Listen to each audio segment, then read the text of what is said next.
Welcome to the Sheila Mack Show, reality at its finest. Here we have real people sharing real stories and actionable steps to help you reinvent, rebuild, and reboot your business and personal life on your terms.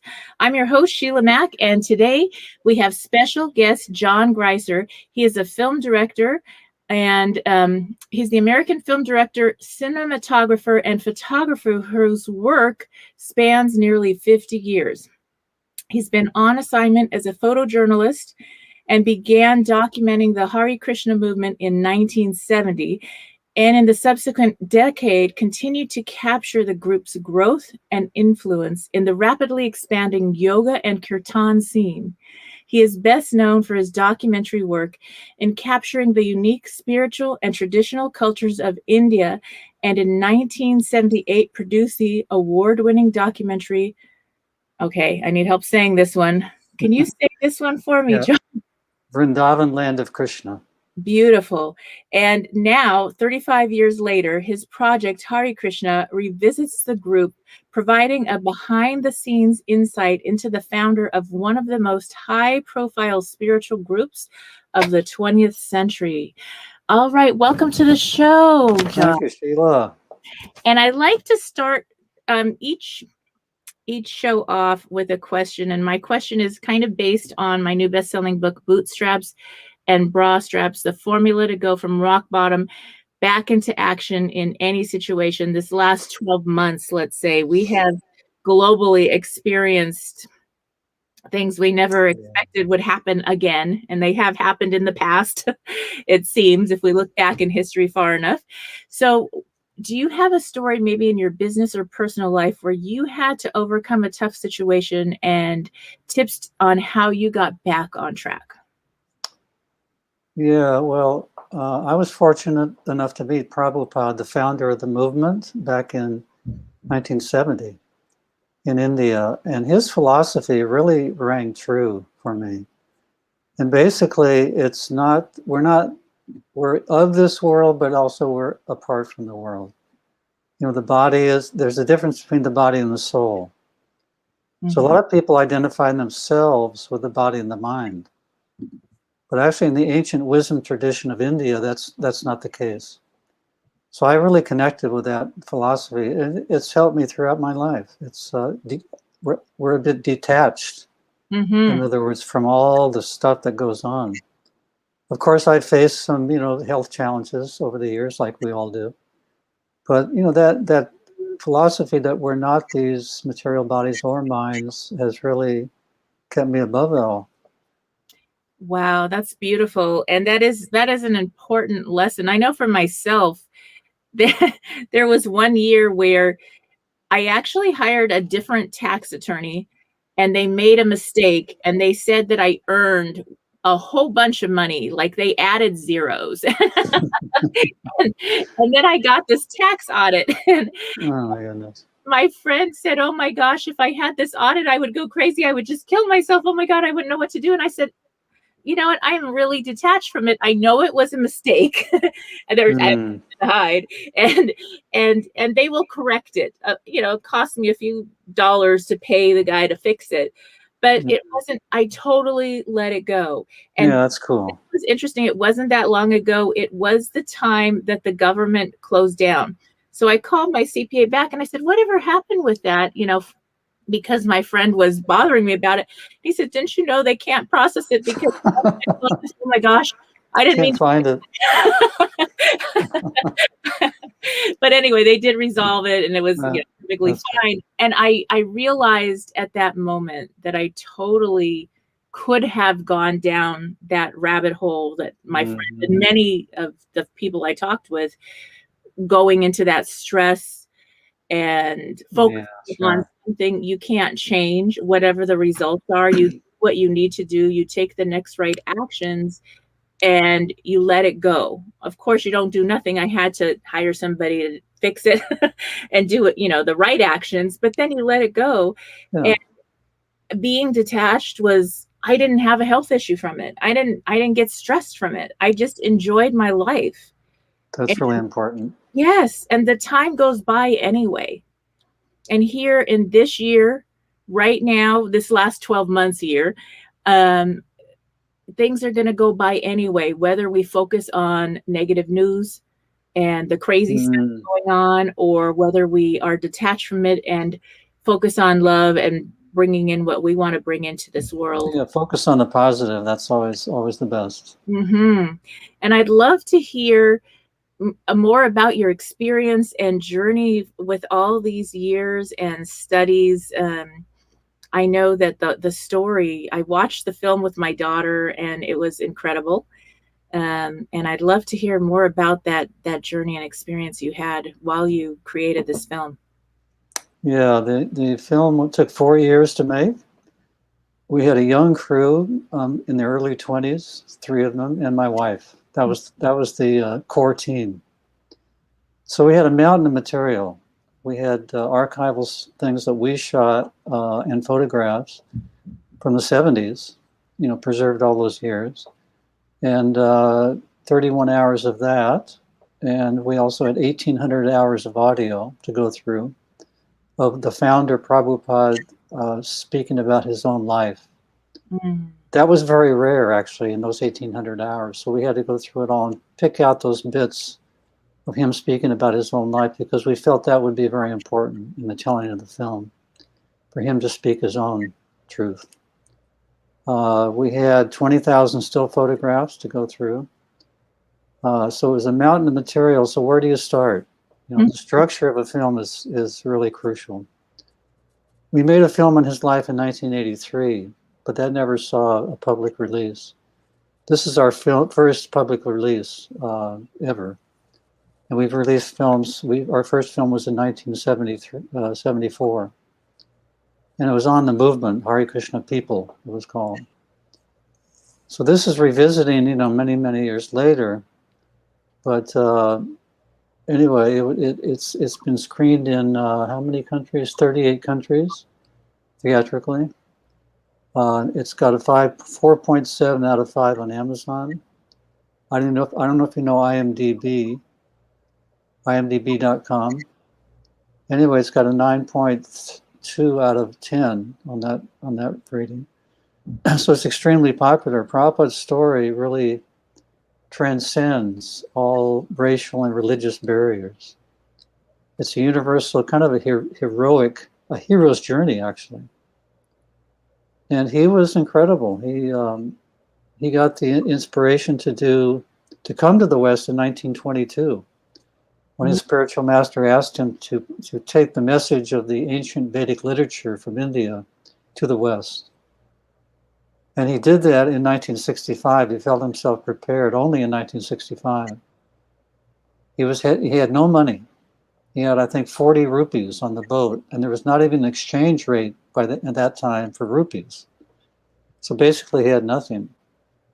And he had one contact in America. He went there, but his real calling was to go to New York City and try to connect with people, the hippies, basically, people who were searching at that time. That was a big revolutionary period, the 60s. So he did that, went from office to office, this place, that place to stay. And he had his books. He sold his books. That's the way he made his money. But he found a few followers, and that was the start of the movement, 1965. That takes an incredible amount of faith and a mission, a guided mission, to, that's right, in both respects, in his respect, and then for you and your wife, and to spend years and go on this mission to write the films and share about this. So, well, his story is so enlivening and inspiring. There was a 70-year-old lady in Dallas who saw the film. My wife and I toured theatrically with the film, and to different theaters around the country and around the world. But one lady in was it Dallas? Houston, actually. After the film, she said, I'm 70 years old. I've given up my dream in life. But after seeing what the Swami did at age 70, I'm going to take it up again. So he came here when he was 70. He turned 70 on the freighter crossing the Atlantic. And that's the beginning of this movement here in this country, really at 70 years old. So if you're listening in right now and you're younger than 70 and you want to give up, then you have nothing to talk about. You That's still got right. the time. Yep. Yes, so that's good. And during those years, I mean, that was after, let's see, they had already finished, the pandemic was over. 65. Oh, 65. So, okay. So Yeah, he yeah. thought about it in 1922, and it took him that many years to actually come over. Yeah, he had a family. He did his duty to raise his family and several children, and they were well situated when he left. Mm-hmm. So he was very responsible and dutiful. But his guru in 1922 gave him he requested him to go to the West and spread the teachings of ancient India in the West. Mm-hmm. And quite a few, gurus came. Satchidananda Swami came. Quite a few Indian teachers came at that time also. So there, a lot of people were searching. And today a lot of people are searching. It's kind of a similar revolutionary time. And I mean, it was very different. Even in the 60s, it was different than it is now. Yeah. As far as open-mindedness. And I mean, I can go do kirtan anywhere. Unfortunately, with the lockdowns, not as much. But before all this, it was something my daughter and I, my son and I, we would go to sing and do the kirtans and go to the festivals, the bhakti festivals and all this now, Mm-hmm. and enjoy that and do some yoga and meditation. And it's just been a part of our life here for me, raising my kids in this time, because of all these people in the past that have set the road for them. That's right. Yes. Yes, and it's just such an experience. And also, I personally, I got to go to India before all the lockdowns. I think this was 2014 or 13 that I went the first time. Mm-hmm. And I went and stayed with monks for a few weeks and learned meditation. And it was Beautiful. that was new for me. And meditation was a new thing. And I had been rear-ended on the freeway, I guess in Hollywood. Somebody was on their cell phone. And so I literally got a note from my doctor. I was really stiff. And I said, give me a note, please, because I don't want to sit and meditate for long. Tell them I have to get up every hour. So it was me getting out of it. And I loved it and I enjoyed it. And I actually meditate in the morning and at night now. And it's something that I've brought into my life that actually brings more, it gives me a lot of answers. And it does, yeah. yes. And so, but it took a while. It took a few years. It wasn't like automatic. It wasn't those two. It was the 2 weeks in India and then a gradual practice that became part of my life, Mm-hmm. if that makes sense. So it's a gradual process. It takes time. It's very foreign. I mean, when I first read some of the philosophy from India, I could not connect at all. But so it's a gradual learning process and absorbing the knowledge, and meditation can work wonders. Prabhupada taught Bhakti Yoga, which is the yoga of devotion. Mm-hmm. And we also practice Hatha Yoga, many of us. But it's the change of heart that's really the essence of Bhakti Yoga. It's the yoga of love, actually. Connecting with the divine, connecting with a higher power. And there is so many studies and people that I've talked to that maybe they had something going on physically, let's just say, whatever it was, and the doctors didn't really have an answer, or maybe they did, but it was a ton of medicine. And they started doing kirtan and just singing and chanting. At first they couldn't even do yoga, and then they started yoga over time, and they switched their diet, and they over time they never had the health issue went away. Yeah. This ancient practice. And so a lot of people were attracted to the healing of yoga. and of this whole, and the studies and the movement, I think, as well. Did you see that over the years at all, or what was your experience? Yeah, well, Prabhupada taught the chanting of the Maha Mantra. Maha means the great. Mm-hmm. Mantra means connecting, to connect. So connect our minds and our spirits to the divine, to Krishna, and the Maha Mantra does that. It's a sound vibration. You know, if we want to actually change our lives, we should change the sound vibration, the things we listen to, Mm-hmm. and that will make a huge difference. You know, they've done studies with the mantra playing to plants, and also there's shapes in water that Uh-huh. different sound vibrations produce, and it's incredible what the Maha Mantra does. It's plants flourish with it, and we also flourish if we put ourselves in touch with that particular sound vibration. So sound is crucial. Prabhupada gave the example: if you want to wake up a sleeping man, you do it by sound. If if you're say locked out of the room, how do you wake them up? You do it by sound. So similarly, we can also be woken up from our material consciousness by spiritual sound vibration. Yes, yes. And I think there's so much, it's very healing. It's so when you think about the environment, for those listening in, our environments matter. Even the music we listen to, the words we say, whether you're working, if you're on Zoom calls with coworkers, where you're home with your children right now, homeschooling, whatever's going on, how the energy that you bring, who you're being and all you're doing is going to make a big difference in how, especially for young people, it's kind of a scary time right now. If turn the news off. If you need to watch news, watch it away from the children. And if you need to explain whatever you want to explain it to them at their safe level, however you want to do that, so they understand whatever at their level, but they don't need to see the images, or it's really scary for little children or even young adults right now. So Yeah, that's the important. negative the negative makes the news Mm-hmm. generally. The shocking stuff going on, and we don't really need a lot of that in our lives. No, and So it goes back to the detachment that we started this conversation with. Detachment. How that's really important.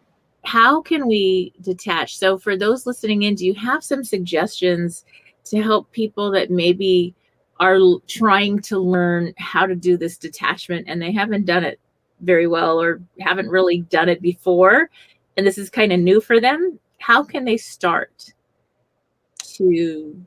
Well, I would suggest Prabhupada's formula, and that's chanting mantras, Mhm. ancient Sanskrit mantras that are proven to be effective. There's a whole line of yogis and sadhus and swamis in India who have used this mantra. And the Maha Mantra is the Hare Krishna mantra. There's three words: Hare, Krishna, and Rama. Mm.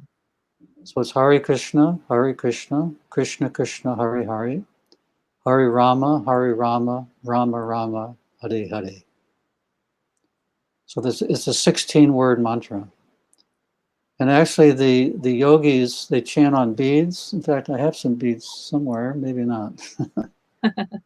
No, they're somewhere else. It's a string of 108 beads, and each mantra is on one bead. You chant on one bead.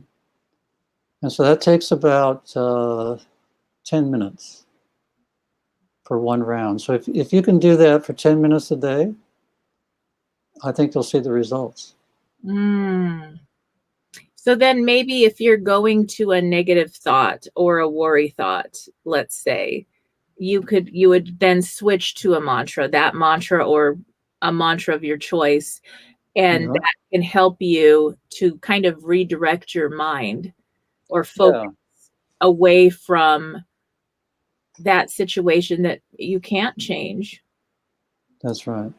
And We should put our attention on the things that we can do something about. Otherwise, it's not going to help to get that information. yes, We should be informed generally what's going on. right. Not that we're completely out of it, but really choose to what we listen to and what we look at. Another mantra is Om, O-M. I mean, I think pretty much everyone's heard of that. Yes. Very peaceful. Om, Om. So anyway, there's many mantras out there, but I would recommend those two. Now, I remember I first learned about this kirtan in a yoga studio in Northern California. And before and I'm like, okay, health and fitness, we're going to do yoga. I'm like totally, this is like, I was like, I'm going to get into shape. Yes. Power yoga.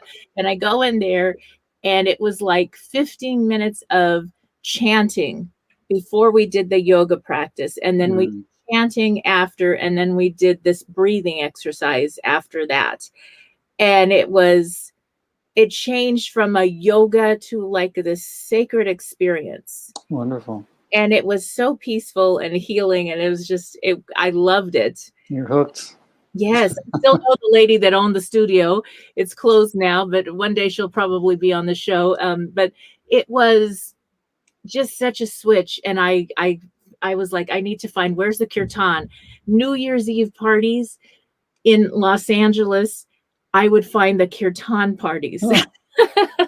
And we would go, and my kids would show up with me, and I'd have a group of 20 friends, and we'd all go, and we wouldn't be getting into trouble, but we would be, bringing in the new year in a really healthy way. Fantastic. Yes. And it made all the difference. So there's little switches that we can make that really help so much. Yes. Wonderful to hear.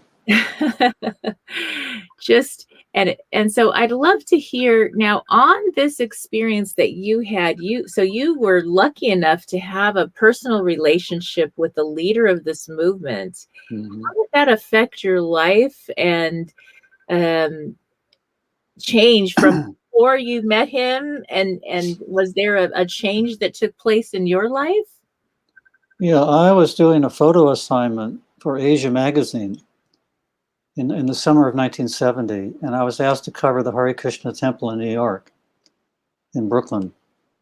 So I went there, and they took me in front of the altar with the murtis, the deities of Radha and Krishna. And I just kind of had a feeling that this was meant for me. I had a very strong attraction. And we understand that from probably last life experience. Prabhupada believed in reincarnation, and I also do. There's many studies on the validity of reincarnation, that basically that our soul is eternal. And after this life, we get another body. It goes on. So I was attracted initially, and I had to do a master's thesis in photography. So I told my professors I'd like to go to India to meet Prabhupada. Wow. And do a story on the Hare Krishna movement. So I did that. I didn't come back for 2.5 years. So Prabhupada basically turned my life upside down in terms of lifestyle and understanding of who we are, what we're here for, and what we're meant to be doing in our life. So it was a big change. But my wife's story is even more dramatic. She came 2 months after I came to India, and I was really attracted to Hare Krishna movement and to Prabhupada. She was an atheist. She was the writer on that first article. She was my girlfriend at the time.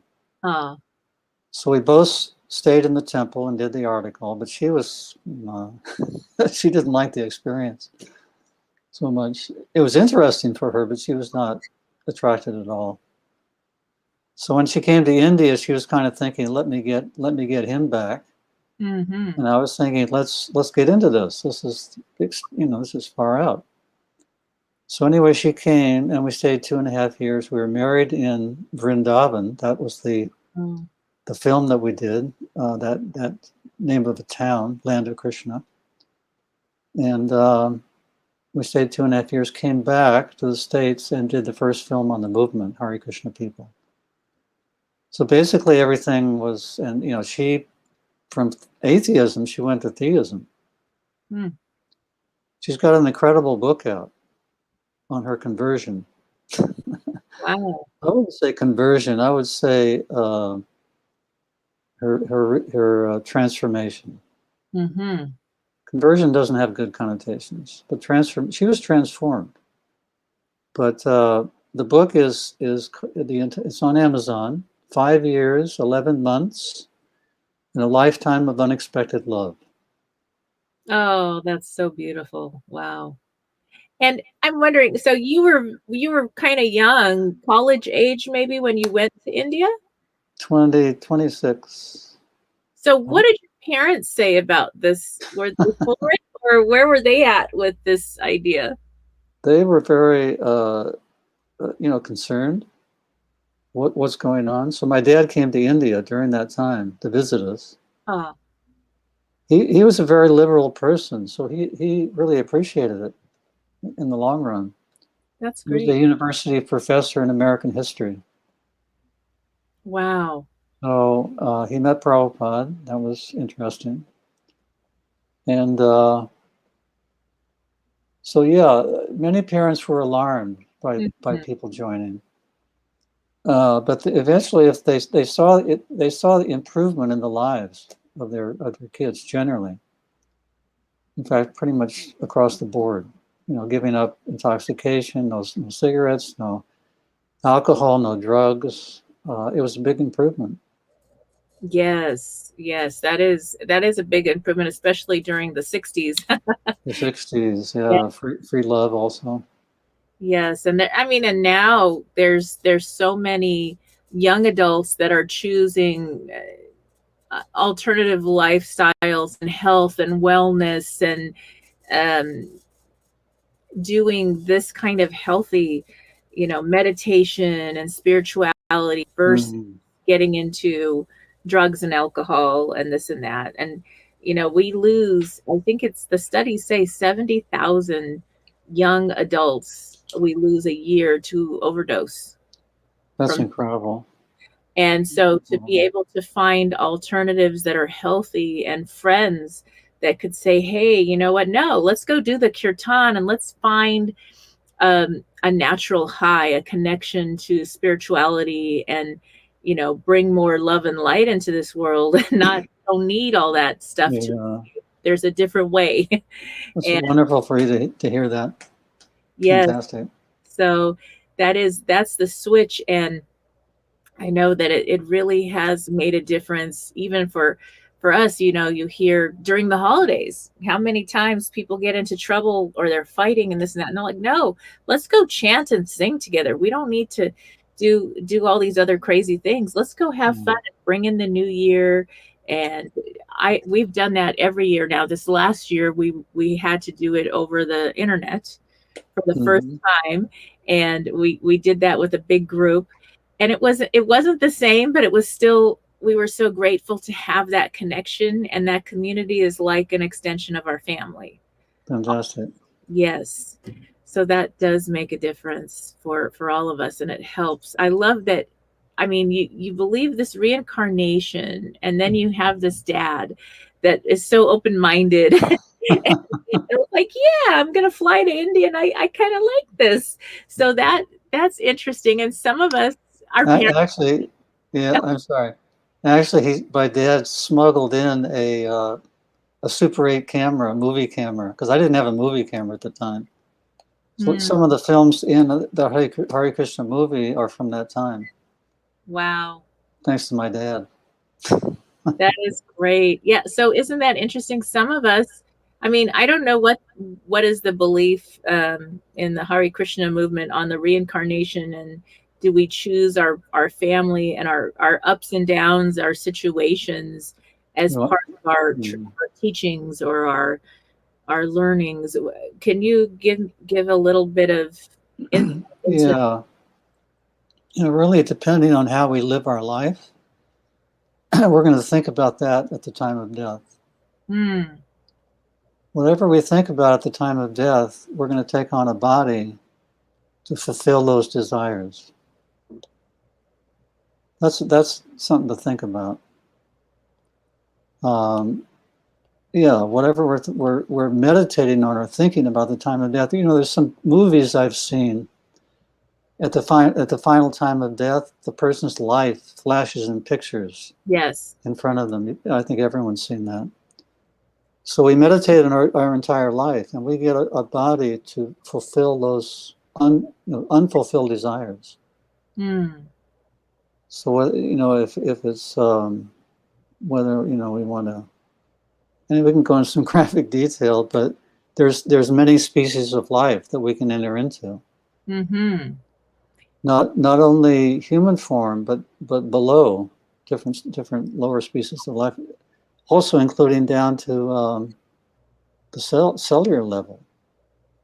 Viruses, bacteria, they're all alive. Wow. Well, that's an interesting thought. The virus. Now, who came back as this? That's really low in the scale. What were they? What are they needing to express? I don't know. Yeah, that would be interesting to figure out. But I think there's something. If you look at every single culture around the world, any religion, you see people that have crossed over, and they always have these same experiences as they're preparing to cross over, where they're talking to somebody else, or they see their loved ones, or they're preparing. Yeah. There's something else beyond this. Definitely. It doesn't end. And there's some startling studies on reincarnation. mm-hmm. Some great movies out about it. Little kids who remember the last life. Mm-hmm. And they've never been there. They go to that place and they say, yes, this is where I played, and this is this, and this is that person. They identify places and people in that same place. So it's quite real. And Prabhupada was one of the very first to introduce that idea into the West. I mean, that's it's been around for a long time. The Bhagavad Gita, the teachings of Bhagavad Gita, Prabhupada translated his version, Bhagavad Gita as it is. Mm-hmm. But that was read by all the great intellectuals in the 1800s, Thoreau, Emerson, Gandhi.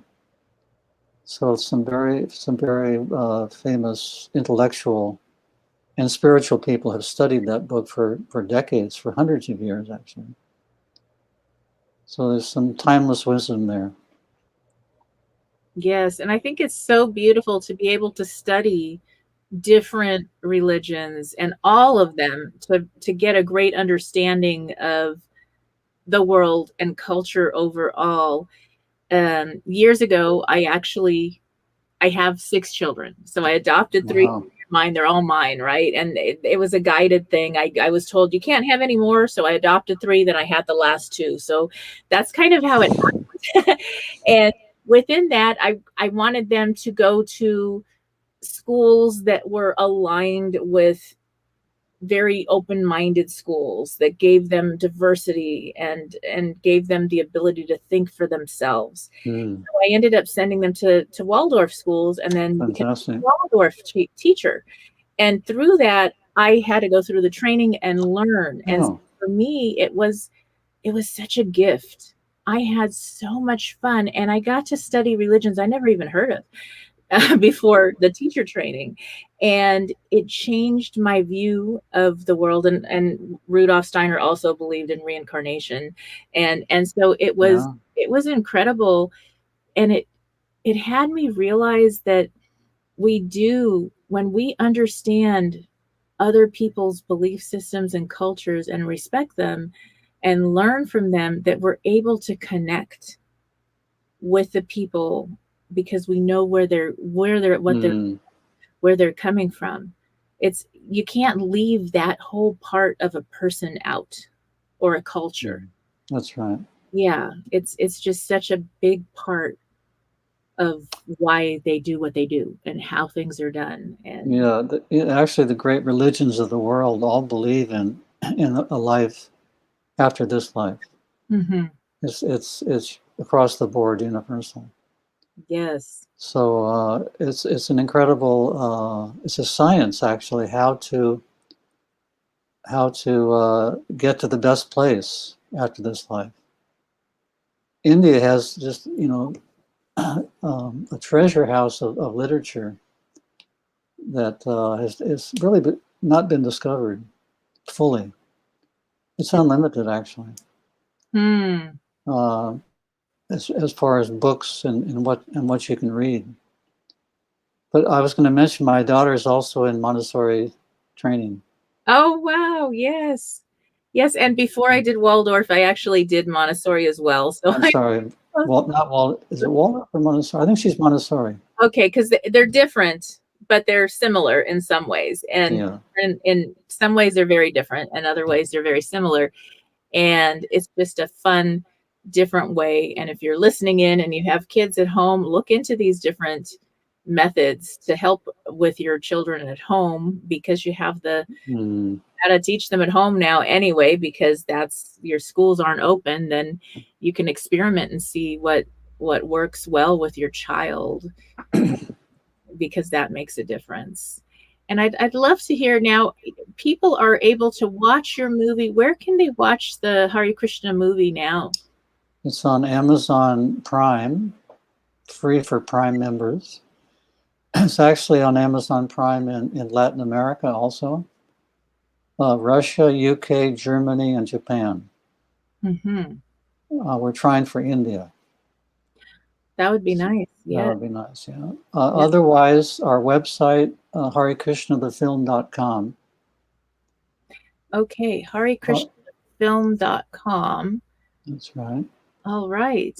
And also, it's in 22 languages on the HareKrishnaFilm.com. All the major European languages, 2 Chinese dialects, Japanese, Arabic. So we want the film to be seen worldwide because Prabhupada's story is really universal. As I said, it crosses all racial and religious barriers. Mm-hmm. And there's so much science behind the It's a science. spirituality, That's the right. science and spirituality, and how we change how we're being in our world today can help change the world, and the energy, like the vibrational energy of what's going on. So let's have a watch party. Let's all watch Hare Krishna. Let's download it this weekend and share about it. I'd love to have people comment on it or call in about it. All right. Thank you again for being a guest on the show, John. Thank you, Sheila. It was great. Wonderful. Thank you. Stay Take tuned. We'll care. be back soon. Bye-bye. Bye.